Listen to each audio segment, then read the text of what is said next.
Hello, lazy chemists, and welcome to today's presentation, which is going to be on electromagnetism.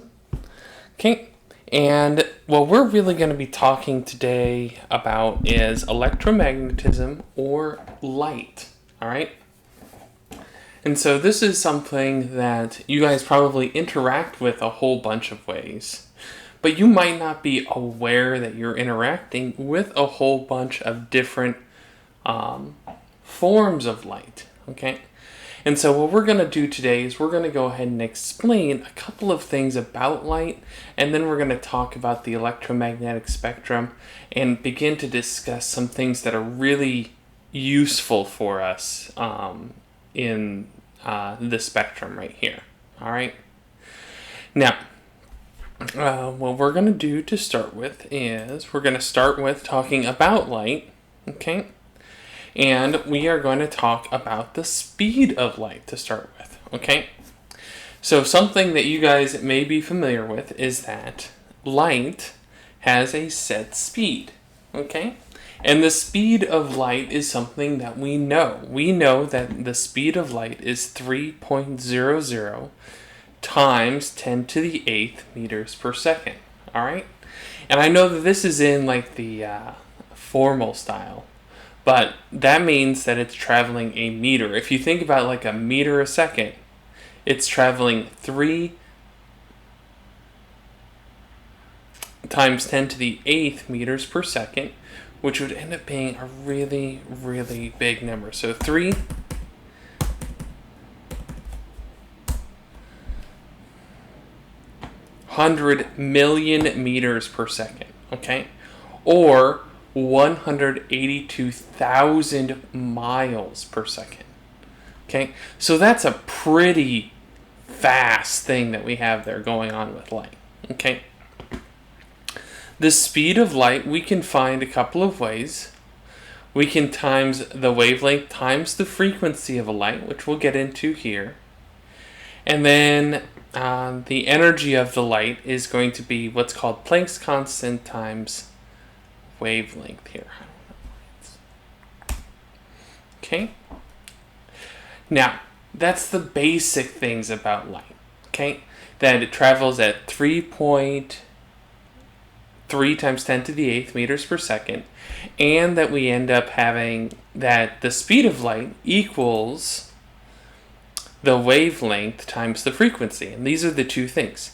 Wavelength is going to be how long that piece of light is, and the frequency is just going to be how many times it moves up and down. Okay, so let me show you a little bit here, and this is going to be the electromagnetic spectrum. Okay, and this is all the different kinds of light that we can have. So sometimes we can have really long pieces of light, and then sometimes we'll have really short pieces of light. All right? How long the light is going to be from one crest to another crest. And that's called its wavelength, all right? The wavelength is how long it is from one crest to another crest, all right? So we're going to go ahead and briefly just open up a tool here. Let's go ahead and go back. We'll go back to this one here. Oh, wrong one. We're in honors chemistry. Okay. We'll get a new Google slide going here. Okay.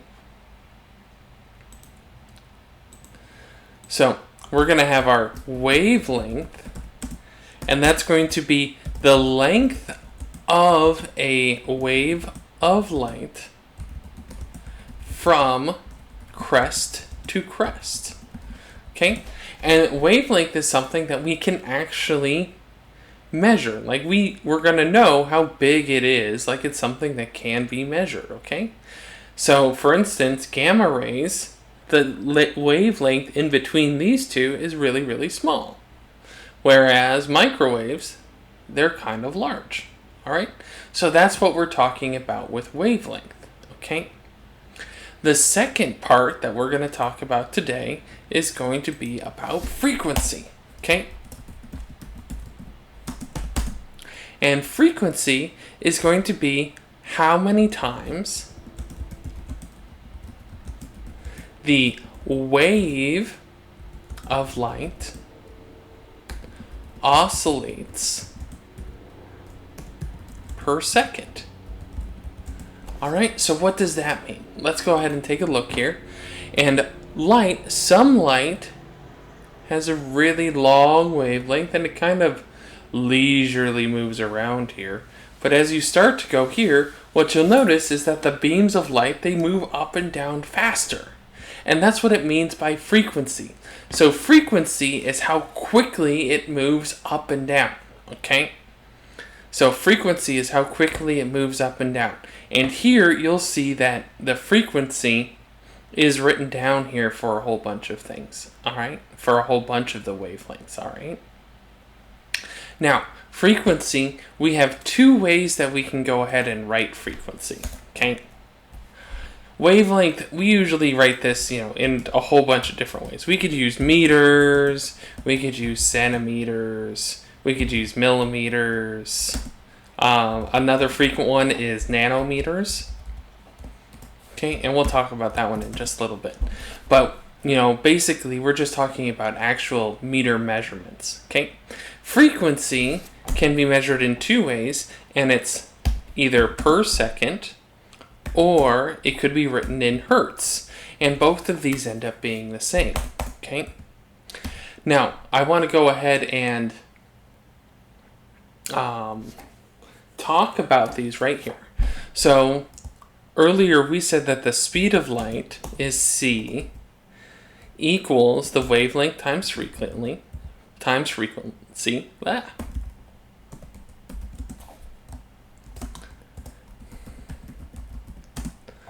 Okay.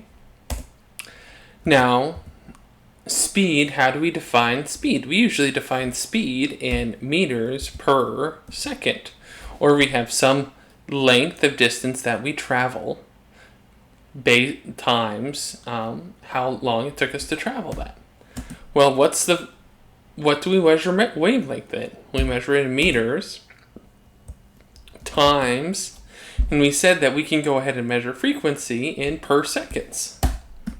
Okay?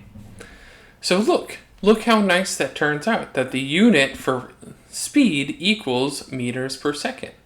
And that's another little trick here that I, as a lazy chemist, when I'm trying to figure out some problems, I'll go ahead and write out all the units for my problems without numbers, because who wants to try and solve a problem using numbers? I know I, for one, do not. So instead, I'll write out all of my units and I'll solve it using those units instead. And that's a real super secret chemistry trick method that we can use to go ahead and solve these problems. Because otherwise you're going to have to do math, all right? And, let's face it, who wants to do math? I'd rather solve it with units. All right. So that's what the functions or the parts of the wave are.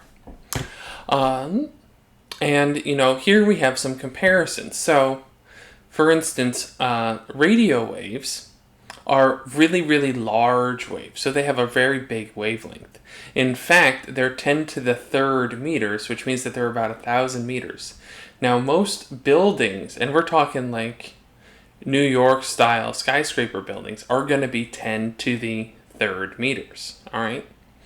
And usually we consider radio waves all the way until, we get to the point of about 1 meter waves, which is about what most humans are. All right. Then we have microwaves. Okay. Microwaves are going to be a lot smaller. And microwaves are in the millimeter range. Okay. So they're really, really small. Okay. So they're like the size of most butterflies. Now, this is one of those things that, some of the language of waves gets confused. And one of the things that they are using right now in Orlando Airport, at least, is that they are using millimeter wave body scanners. Okay? And they call them millimeter wave because the actual name of the wave is microwave. Okay? how many people do you think would feel comfortable going into a microwave scanner? Well, no, nearly everyone would feel uncomfortable with that. It sounds scary. Like, I don't want to put myself in the microwave. Why would I go into a microwave scanner? But the actual scanners that they use at the airport are using the same kind of waves that are in a microwave. In fact, they're using microwaves. Okay? And those microwaves pass through your body, and they end up showing up on the other side, and they bounce off whenever they hit any metal or anything, so that they could tell whether or not you have something on you. Alright, next you're going to have infrared rays, and that's something that if you are someone who has ever played any of those like Call of Duty games, or let's see, I think the Tom Clancy games all use them. All those infrared goggles, that's what those are using. And infrared is going to be really, really small. So it's only about the size of a needle point, okay? So it's incredibly small. And a lot of times infrared is also the radiation type that is most commonly associated with heat. And that happens to be a form of radiation that, like water and we can really pick up on, and we radiate out. So what's happening is that because of what's going on in our bodies, we're actually making energy, and we're breaking things apart and making energy when we do that. And that energy that we give off, our waste energy, comes off as light in that infrared thing.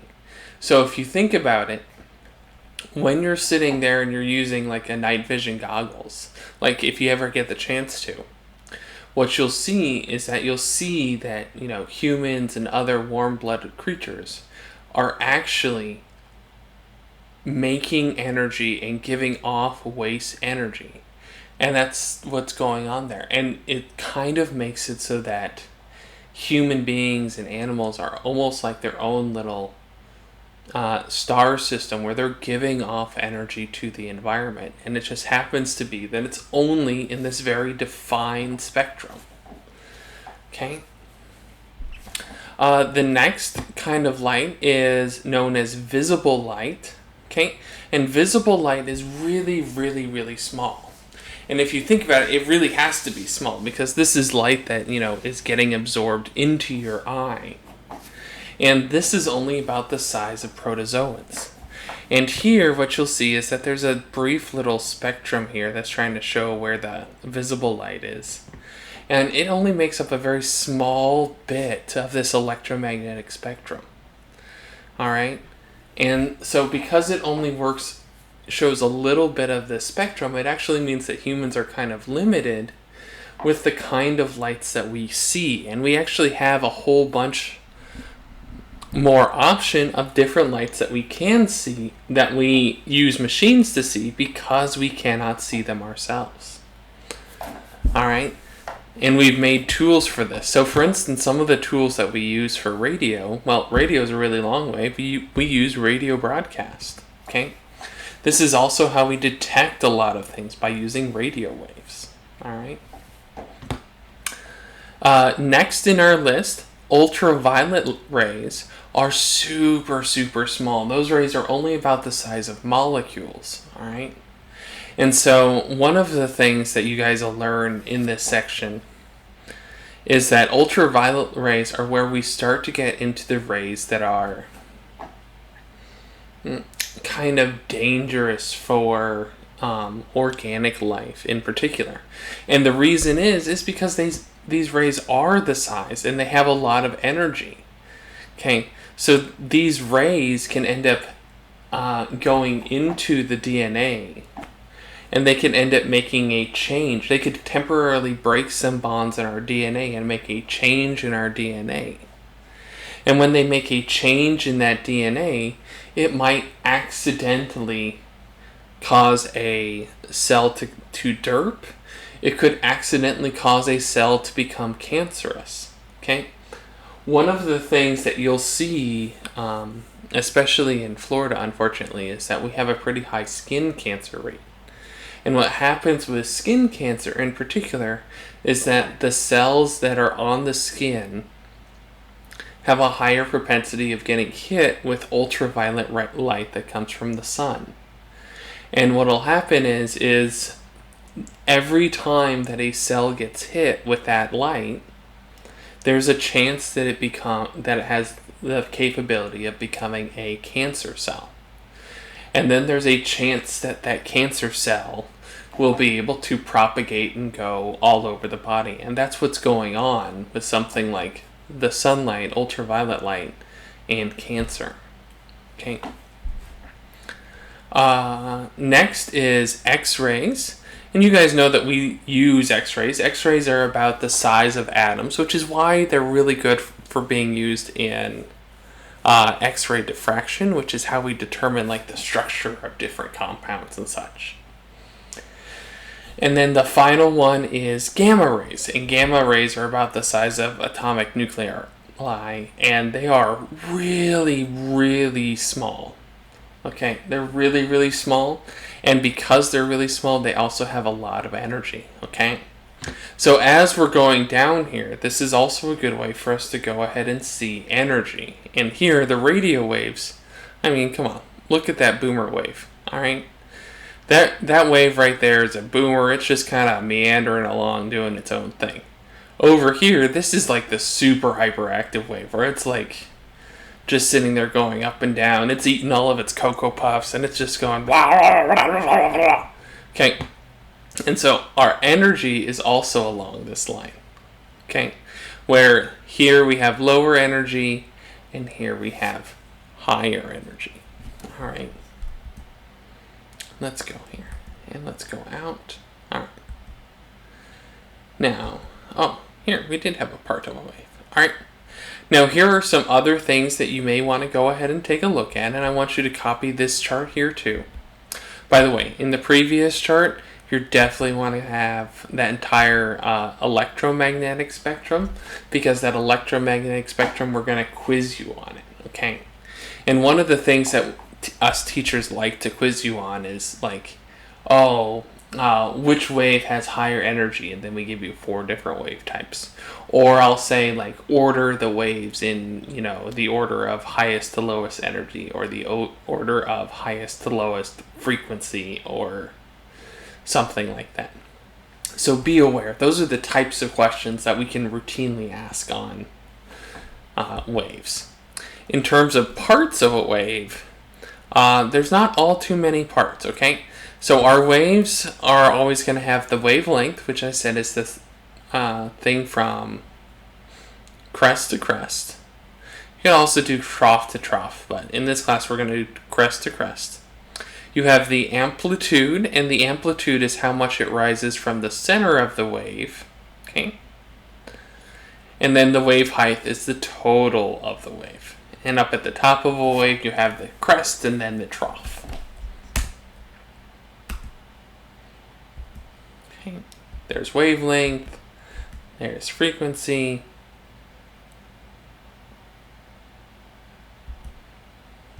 And we've already gone over those.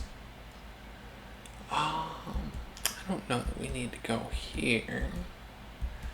And I think the other thing is just talking more about some of the real world uses. Okay, so we'll even go back here. Usually you want to go ahead and think about at least 1 or 2 real world uses that you can have for, oh no, we broke it. 1 or 2 real world uses for waves, and some of them are going to be easier. So for instance, radio. We use radio for radio communications. And microwaves, we use those for body scanners. We use them for microwave. But your cell phone also uses microwave. So your cell phone is using microwave. So you need to be aware of that. Okay? Infrared, you guys know that we use infrared goggles. Visible light. Well, shoot. Like, we use it to see, but any type of light source that we use is also trying to manipulate that physical light. Ultraviolet, anything that uses black light is using ultraviolet. X-rays, you guys have literally gotten X-rayed at some point in your life. And gamma rays, we really just try and stay away from. Okay?